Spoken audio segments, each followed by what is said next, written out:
Okay, if you can all hear me, I'll start the session now. Bismillah Rahman Rahim. Now, we all know that Ghazwa Badr was the first major military expedition for the Muslims, and we won quite, I won't say comfortably, but Muslims won in a very huge way. So, and there were so many angels who came down to help Muslims. And how many Muslims were there, by the way? Can someone remind me? 300. 300 and 12. 13, 11. 300 and an odd number. So that odd number may be 309, 311, 313, but it was an odd number, right? So over 300 Muslims with an odd number in tens. So that's good. And which Islamic month did Ghazwa Badr occur in? You can guess here now. That's fine. It's a very revered Islamic month. We all Dhul-Hijjah. fast in that month. Ramadan. Ramadan. Yeah. So it happened in Ramadan. Now, do you know one fact? One of the fact is that when do we celebrate Eid? Does anyone know what is the date that we celebrate Eid on? It's a trick question. What is the date of Eid? It depends on the moon. But what is the date of Eid? It's always first of Shawwal, right? After Ramadan, it's first Shawwal. So Eid will always be on first Shawwal. It doesn't matter how many uh, days it is in Ramadan, whether it's 29 or 30th. Eid will always be first of Shawwal, right? But that's the first day of after Ramadan, so that is going to be Eid, right? Now, after Ghazwa Badr, this was the first time that Muslims actually celebrated Eid, and they were given permission to celebrate Eid. But obviously, they didn't celebrate Eid by singing songs and going crazy. They were singing praises of Allah. They were saying Allahu Akbar. They were praying. They were doing nawafil. They were doing sujood and ruku and all of it. They were doing halal celebrations, right? So they were doing all of this. But this was the first time Eid was celebrated as Eid, as a good news, because Muslims won. Allah gave them victory in the month of Ramadan. Now, on one hand, when Muslims got victory, the kuffar of Quraysh, they were defeated, right? One won, the other ones lost. Now, when the criers went back to Makkah, they started telling them about the stories and what happened and what not, and how each and every household was affected by by the war, because everyone got someone who was killed in Quraysh or from the kuffar, from the pagans. So every household went into a state of mourning. Now, in this particular place, Abu Lahab, he was he also heard the same stories.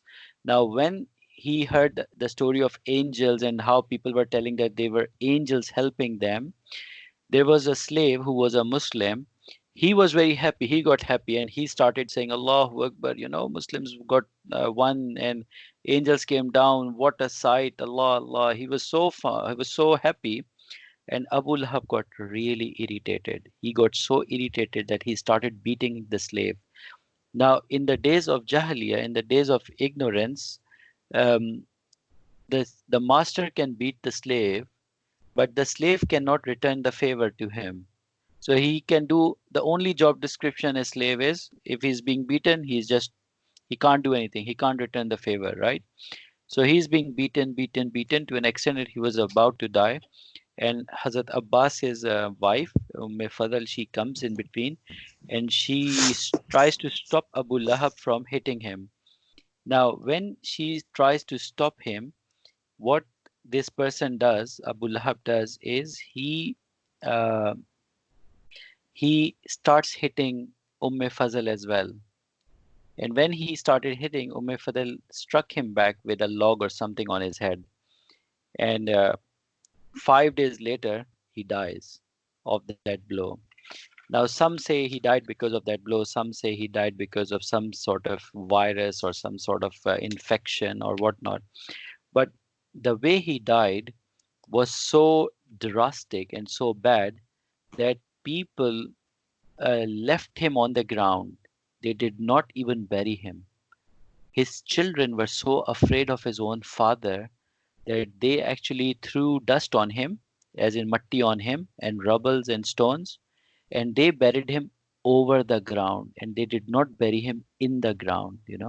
So technically, he was not even buried. And remember what he did with the prophet. He threw stones, he threw matti on him, and he threw dust on him, and he said what he said. So Allah subhanahu wa ta'ala not only gave him a very, very punishing death, but Allah deprived him of a burial as well. And that was because he blatantly did what he did with the Prophet. You know. Now, in Medina, similarly, two Sahaba, Abdullah bin Rabah and Zaid bin Harisa, excuse me, they went back and gave the glad tidings. They went back and said, Allahu Akbar, Allah has given us victory and Allah has given us so much, so, etc., etc. And people became very happy and joyous because it was a big news. We all know that they didn't go there to fight a war. In fact, Quraysh came and they imposed a war on or battle on the Muslims. So, end of the day, Muslims were very happy. However, with happiness, Allah tested Muslims. And the test here was what to do with the spoils of war. Now, spoils of war in those days was called the things that were left behind by the enemies.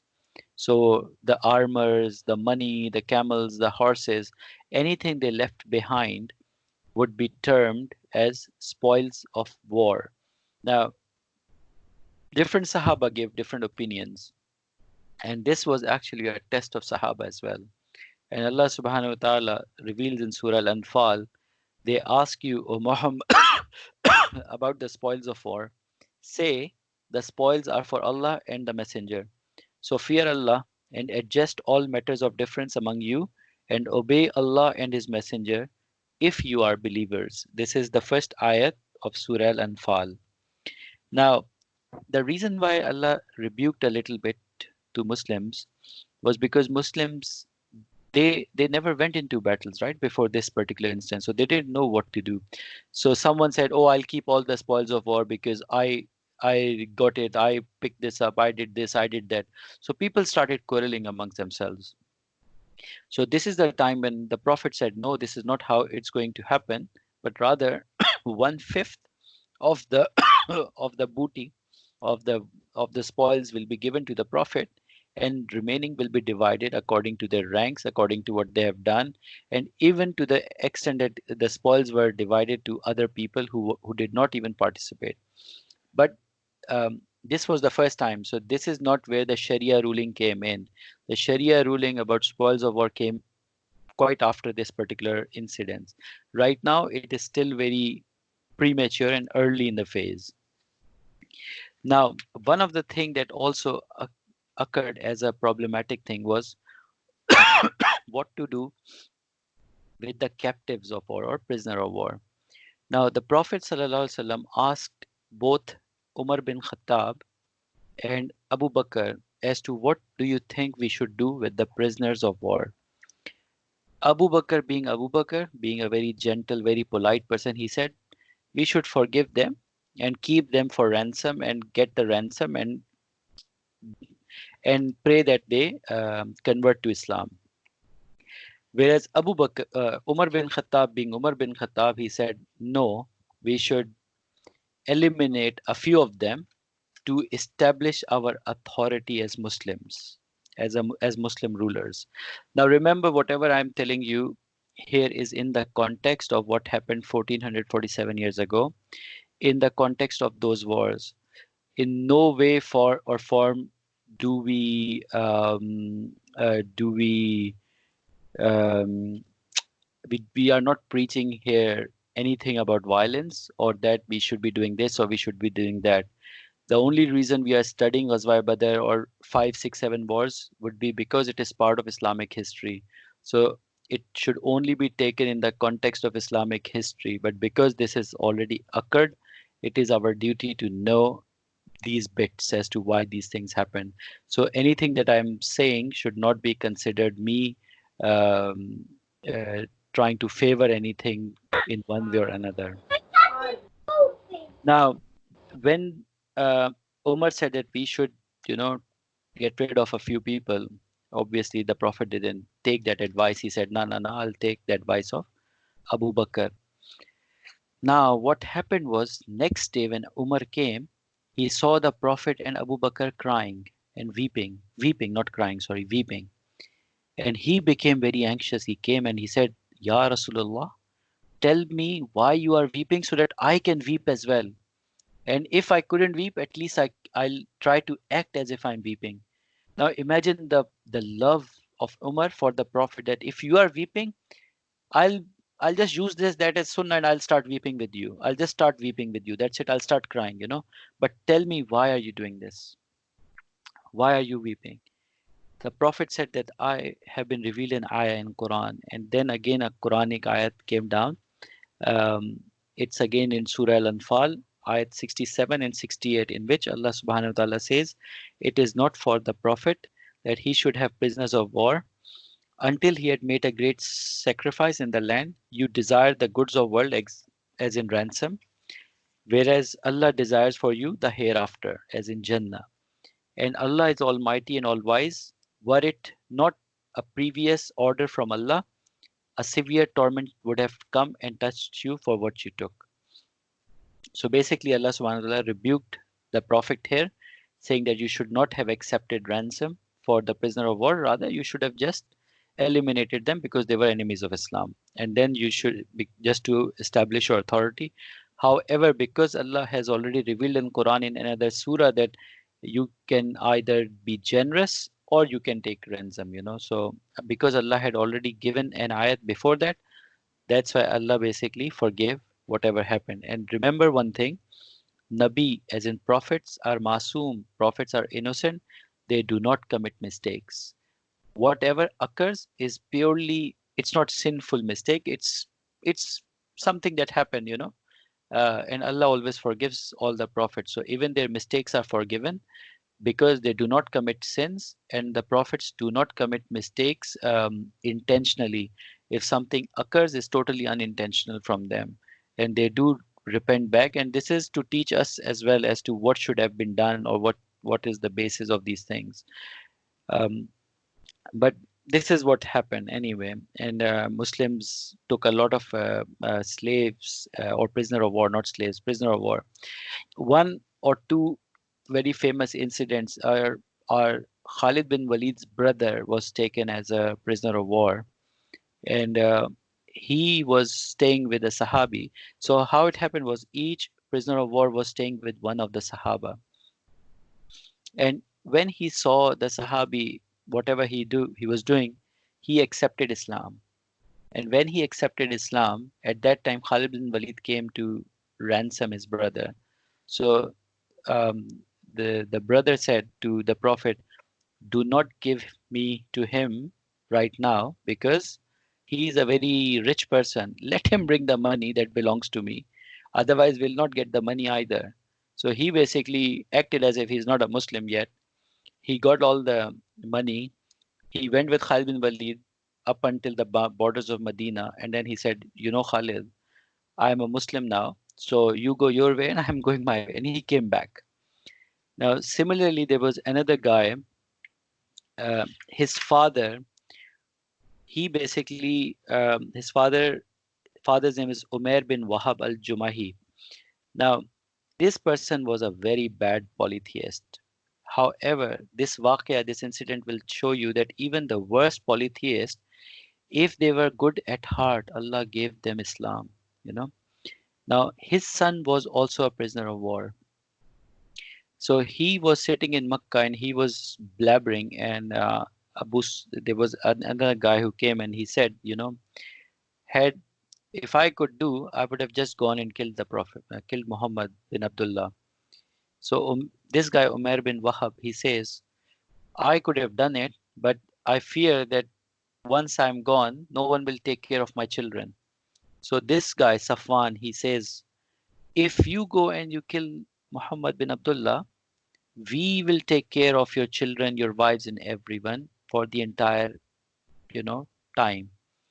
And he said, are you sure? He said, yes, we give you our words. So this guy, Umar bin Wahab, he prepares his sword, puts it on his neck, and he goes to Medina, covering his face. Now, when he enters Medina, Umar bin Khattab recognizes this guy through his eyes and he captures him. And he says, what is your business here, Umar? He says, nothing. I'm here to meet my son. He says, no, I can see your eyes, and eyes don't lie. There is something more to this story than just coming to see your son. He said, no, I'm here just to see my son. He goes to the Prophet and tells him this thing. The Prophet says, bring him here, but be on a guard because he might make a maneuver and then obviously he has to be taken care of. So this guy comes to the Prophet and the Prophet uh, picks him on his shoulder and says, through his collar and says, why are you here, Umar? And he says, I'm here to see my son. Oh, first they say good morning and then says, I'm here to see my son. The Prophet said, we don't say good morning, but rather we have a salamti dua, assalamu alaikum, that we use in Islam. And then he asks again, Umar, what is your actual reason to be here? He says, I am just here to meet my son. Three times the Prophet asks the same question, three times he gives the same answer. Then the Prophet gets revelation from Jibreel. And then he says, oh, Umar, you were sitting in that particular position when Safwan came to you and he said this and you said this, then he said this, then you said this. As if the Prophet was sitting there. He was telling the whole waqia, the whole incidents, the dialogues between Safwan and Umar, as if he was sitting there. But how? Obviously, Jibreel told him, right? And he told the entire incident to him. When Umar listened to the whole thing, he said, Ashhadu la ilaha illallah wahdahu la sharika lah. He said, really, this discussion could not have been told to you except by any angel or by the God himself, because this was in total secrecy. So now I know that you are a real prophet and you get the wahi from Allah subhanahu wa ta'ala, and he becomes a Muslim. Immediately he becomes a Muslim. He puts his sword down. He said, yes, I came to assassinate you, but now I'm a Muslim and here is my sword, take it. The Prophet was very happy. The Prophet said, no, you keep it. And what's the next plan? He said, I will go back to Makkah and I will preach the people over there about this religion now. So the Prophet said, before you go, I'll give you a gift. Your son is your gift. So here, not only he becomes a Muslim, the Prophet gives him his son free. Here you go, take it. But before you go, you have to learn a few Quranic verses. Before you go, you have to learn a few Quranic verses. Now, how important this thing is, you remember way before when Musab bin Umair was sent to Medina to preach to the new Muslims, he was sent with Quran, whatever Quran was revealed. Every time anyone becomes a Muslim, the Prophet would ask him to stay and learn a little bit of Quran before he goes. This is so important for us, knowing that the first thing Prophet would tell anyone who becomes a Muslim is go and learn Quran. So children, what we are doing in masajid, in maktabs, in our daily lives, the most important thing, being a Muslim, is for us to learn Quran. And learning Quran doesn't mean that we just sit and just recite Quran by heart. No, that's one part of it. When we say learn Quran, that means we have to learn what Allah is telling us. So when Allah is talking to us, we have to learn that as well, as to what Allah is trying to tell us, and then try to understand what Allah has given us. This is a gift from Allah. And every time anyone becomes a Muslim, the Prophet is teaching them to learn Quran first. Now this guy Umar, After learning some verses of Quran, he goes back with his son and he converts a lot of people to Islam. A lot of Makkans became Muslims and then came with him back to Medina later on. Imagine, a guy who was an enemy of Islam. He went to assassinate the Prophet and comes back with what? Quran. And then he starts preaching and people start becoming Muslims. Now,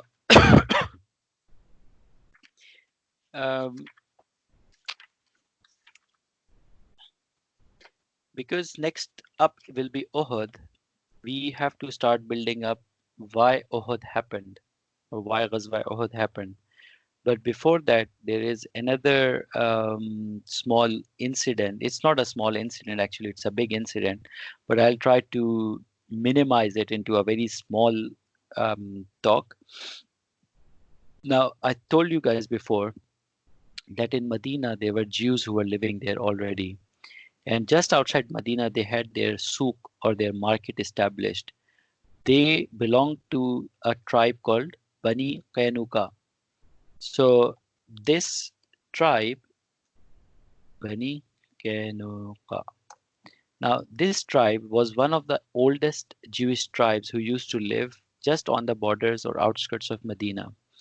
Now, when the Muslims came back after winning Ghazwa Badr, these people who already had a pact with Muslims and a covenant that they will not support Quraysh, they will not support um, the kuffar, they would not go against the Prophet, etc., because they signed a covenant, right? Um, they basically started spreading hate in the people, and they were like, you know what? These were the Quraysh who fought with you. That's why you won. Had it been us, we would have, given you a good bashing or something like that. Now, this was actually quite blatant disregard of the Prophet's covenant and the pact that they had signed. Now, remember one thing: law of the land is primary, right? So, law of the land does not depend on which religion you are following, but it is the law of the land that you have to abide by. And the law of the land was that they cannot harm Muslims, they cannot provoke Muslims, and they cannot kill Muslims. What happened was not only they did this, what they did, they started spreading hate, but on one day there was a Muslim woman who went to their souk, to their market, to buy something, and she was a beautiful woman. So a goldsmith um, started to harass her. So out of harassment, he did something he shouldn't have done, and she started crying and wailing and whatnot. And a Muslim was passing by, and he came and he killed the goldsmith who harassed that Muslim woman. Now remember, the goldsmith in that souk who was a Jew, he started the harassment. He was the one who started everything, and he got what he because he instigated, you know, person. Now this Muslim who killed this person, all the other Jews who were there, they killed this Muslim as well. So essentially, they broke the covenant two times in 10 minutes or whatever. To this, the Prophet said, okay, enough is enough. Now we need to teach them a lesson. So they went there and they put a siege outside their forts because they used to live inside the forts. Um, in about 15 days, they ran out of water and food, so they had to surrender. So they came out, they surrendered. But once they surrendered, they said, we need that person out of you to be our intercessor. Now, the Sahabi they named, that Sahabi said to the Prophet that I cannot be an intercessor because they have directly disobeyed yourself, they have directly disobeyed Allah subhanahu wa ta'ala, and I'm not a part of this at all. Do what you wish to do with them. Then they asked a second person to be an intercessor, and that person was Abdullah bin Ubay or Munafiq Ala. This guy was the king of hypocrites. He was the leader of the hypocrites. Abdullah bin Ubay came and then he insisted to a degree that the Prophet said, okay, these people are banished from this land. They have to leave. with whatever they can carry. Whatever they cannot carry, they have to leave it behind. So the entire tribe of Bani Qainuqa was basically expelled, and they went on to the to Syria, and then after there, the tribe, God knows what happened with them. There is no history after that. So so this was the first time Jews were actually expelled from the land of Muslims. Now, a lot of times this is taken against the Muslims by saying, oh, by the way, you guys threw us out of our land, which is not right. It is exactly um, what goes against the whole thing is you have to obey the law of the land. So if you don't obey, if I do something wrong in this country and if I'm being punished, should I go and say, oh, I'm a Muslim, they are doing this because I'm a Muslim, this is all racist, they are discriminating against me, even though I've done everything wrong? That's not the right cry, isn't it? That's not the right defense. So similarly, what they did was they did the wrong thing. Um, they broke the pact, and because of the pact that was broken, they were expelled from the land. Now, there were three big tribes of Jews living in those places. One is this particular one, Bani Qainuqa. Then there is another tribe, and then there is a third tribe which used to live in Khaybar. Eventually, there will be a lot of things that are controversial that are going to occur. And we will talk about those just so that you know why it happened and what was the Islamic reason for those things to happen as well. And those are part of our history, so we have to study those. But obviously, we'll only go into the detail that is quite essential for us. So, inshallah, now this is where I'll stop it because next up we will try to start studying about Uhud as to what were the other precursors to Ghazwa Uhud. And once we have learned about Ghazwa Uhud, then just like Badr, we will go with Badr in in one or two classes, maybe two or three classes, because Ghazwa Uhud is slightly long, and the bit is Ghazwa Uhud is again a very painful chapter because Muslims won one stage of the battle and lost one stage of the battle.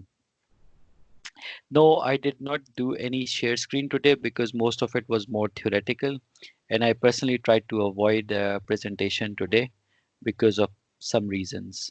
But inshallah, next class when we go to precursors of Uhud, we'll be back to share screen and presentations. So inshallah, with this, let us make dua to Allah Subhanahu wa Taala that be, now that Allah has given us this opportunity of being Muslims by birth, may Allah give us tawfiq to learn Quran and understand what Allah has spoken with us and try to also do amal on whatever Quran teaches us, as in we should do what Quran tells us to do and what our Prophet ﷺ has told us to do. With this, inshallah, we'll see each other in the next class. We'll see each other in the next class and try to do some revision as well, all right? Because Ghazwa Uhud, again, as I said, is now we'll be going through 5 or 6 Ghazwat in the next 2 to 3 months. So we need to stay on top of our lectures, right? Chalo, inshallah. See you guys next week. And assalamu alaikum wa rahmatullahi wa barakatuhu. Wa alaikum assalam.